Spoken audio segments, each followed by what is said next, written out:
Welcome back, ladies and gentlemen.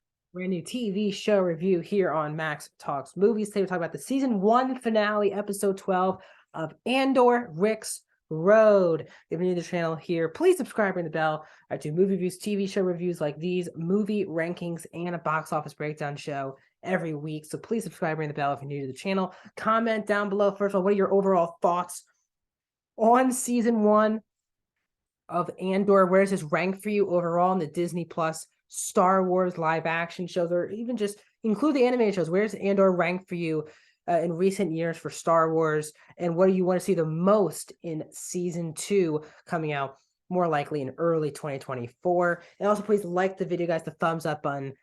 Thank you so much. I know I haven't been here every single week. My schedule's kind of not been permitting me to do every single week for this show for some reason, just hasn't worked out. But here we are talking about the finale. I love this show. And I don't think that this was the greatest episode of the series so far. I think really episode 10 is something that has been really hard to top. I think episode 6 was a really great episode as well. I found it to be a very good episode. I think the thing I actually respected the most about this episode is that the show isn't about these big time finales with galaxy defining things going on. No, this is a 24 episode story, and we are now at the halfway point of the story that Tony Gilroy wants to tell about Andor, which I love that idea. Now, for other people, for season finales, they want these big things, characters being killed off, and this is not what it brings. So I can definitely feel if you're this type of person who expects season finales of shows be these grand, huge things. But this was not. Overall, this episode was very, very good. From the main point of view is that we knew that everyone this episode would be going back to Ferrix. That includes Cassian. This includes Dedra Meero, Cyril. They were, Luthen, Vel. They were all kind of all going to Ferrix. And I really hope that this honestly is the last episode of the show involving Ferrix. I really enjoyed Ferrix, but it felt like a lot of the show took place here. And I do feel like we do need to move on. I think with Marva's death, I think it's a great idea to this be the ending point of Ferrix as one of the main plot points of the show. But as I said, this episode, Cassian is trying to break out Bix from the prison.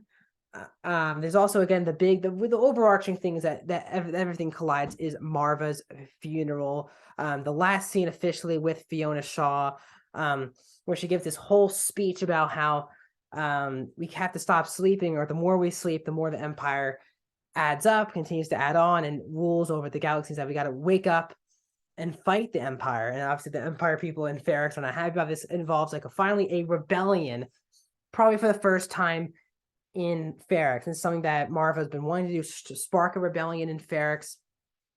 As after Aldhani happened in episode 6, even though she did not know Cassian was involved, she said that really sparked her and wanted her to be a part of the rebellion. So this starts a war basically between the Ferrix people and the Empire's people. A lot of people get killed, even shown on camera being killed. That was a lot. Dedra is actually on location. And so with Cyril, and they kind of meet up, and Cyril kind of saves Dedra's life in this episode. Luthen's also in town. He talks with Vel, and that Luthen's basically the whole episode is building to Luthen's trying to kill Cassian. And this is where at this point I was like, obviously Cassian is alive, so does Luthen die in this situation? But he sees Luthen though when he's checking out the side port in this episode. That then leads to Cassian getting Bix out of the prison, taking her to the ship to take her off, and Bix says that Cass will find us, and Cassian says, "I will find you guys." He said it like 5 times. Like, I believe me, I'll be finding you guys. So Bix is not killed off. I think a lot, including myself, really did feel like some people were going to get killed off, because obviously a lot of these people we did not see in Rogue One with Cassian Andor. So we kind of assume a lot of these people die. We'll see if that happens in season 2. They're supposed to be taking some time jumps in season 2, leading us right into the events of his opening scene in Rogue One. But then Cassian and Luthen have this big confrontation in the last episode, and Cassian's like, "I'm playing no more games. You can kill me right now, or we can do something." And this is where Luthen obviously does not kill Cassian, so it should be really interesting now. Luthen finally seeing what a rebellion is. He's a very different perspective, fighting for the same thing as the people of Ferrix. So I found that very compelling, but it seems like we're going to get maybe a Luthen and Cassian team up even more so in season 2. They had obviously some brief interactions in the first couple episodes of the series, but once Cassian went on that event, went on the Aldhani mission, they were separated for the entire show. So I think once he gets dropped off at either the end of episode 3 or the beginning or episode 4, that's kind of the last time we saw them together. So that set up that angle, which I really liked. Mon Mothma's angle continues as the betting angle, and there's obviously the Empire is watching every move that Mon Mothma makes. And the question is, how do we get the Mon Mothma that we get in Rebels and obviously Return of the Jedi, who is one of the leaders of the rebellion? I assume we're going to get that story as well in season 2 of Andor. Gilroy has already talked about bringing some legacy characters. I think the 2 legacy characters who I think really could be in season 2 is the first one I'll talk about. The second one does connect the post-credit scene. The first one is Bail Organa. He is one of the people who knows my mom. They had a deleted scene together with Jimmy Smits in Revenge of the Sith that was deleted. So obviously Bail and Mon were the founding members of the rebellion. I think having Bail into the show is going to be really crucial, I think, in season 2.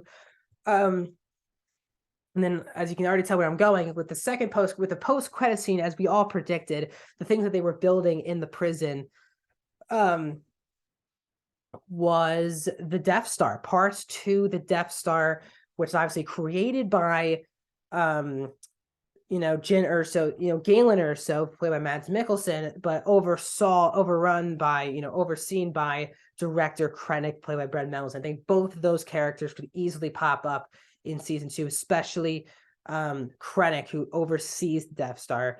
But again, we'll see what legacy characters Tony Gilroy also wrote a lot of the rewrites to Rogue One, so he has control of those characters as well. So overall, I found this to be a very great Star Wars show. I think one of the best written Star Wars properties since the original trilogy, if not the best written thing since the original trilogy of Star Wars.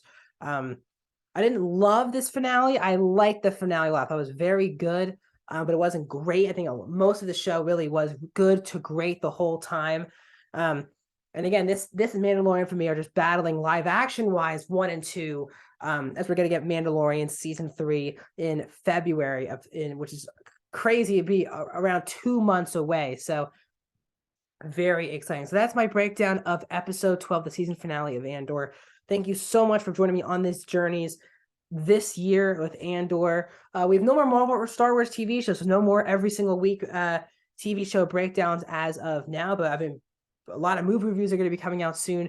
This week, I've already done reviews of Spirited, The Menu, and Knives Out, Glass Onion. All those reviews are out. Other reviews are coming very soon, including a box office breakdown show on Monday. So please subscribe, ring the bell. I'll see you guys soon.